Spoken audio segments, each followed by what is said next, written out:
Here's HealthWise with Karen McKay. When we think of New Year's Day, we think of new beginnings. For Kristen Streffling, it could have been the day before she died.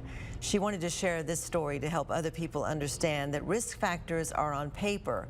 Real life is not.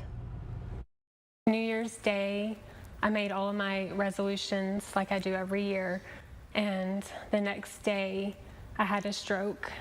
Kristen Streffling, a pharmacist, recognized the signs. So did her husband, Dr. Jason Streffling, an interventional cardiologist at Covenant. Both agreed it just didn't make sense. Because she's so low risk.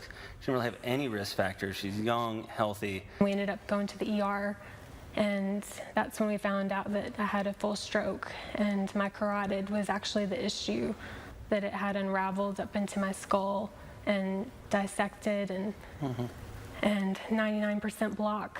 Kristen had just passed her 40-year-old checkup with flying colors. Her blood pressure and cholesterol were normal, and she had no family history of a stroke. An avid tennis player with 3 children to chase, she was the picture of good health and the perfect example that things can still go wrong. All of a sudden I noticed having trouble with my speech and slurring, and so I looked in the mirror and had the full facial droop. Even a small symptom can be something more significant. Even if the odds and the risk is low, you never know.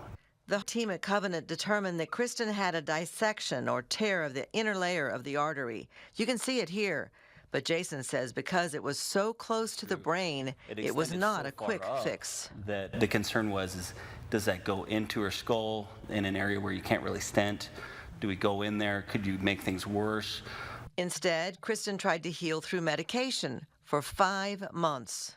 And I was on bed rest pretty much, and I was living in fear, afraid to turn my neck or sneeze or any movement. I said goodbye to my kids, and I was grateful for that time, because some people don't get that chance. The medicine did not heal her, so after 5 months, the only option was a stent and prayers. Together, both worked. I just felt like God was with me the whole time.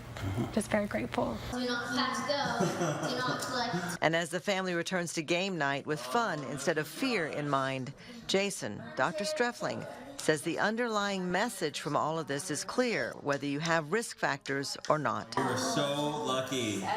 Having these sort of mini strokes or these TIAs, I think, it's very important for us to put credence to those symptoms, for you to get a full workup.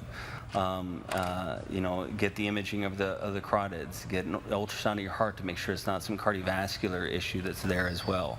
Kristen and Jason now believe her ruptured artery could have been the delayed result of a hidden injury from a car accident she was in 10 years ago. I feel like God has been saving me ever since then.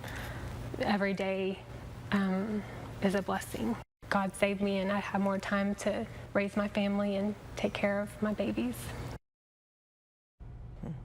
Finally, 9 months after her stroke, Kristen says she feels great and is excited to return to work as a pharmacist at UMC in September. What a story. Well, she's lucky to be alive, yes. and such a sweet person. She's very grateful, and that's wonderful. Grateful.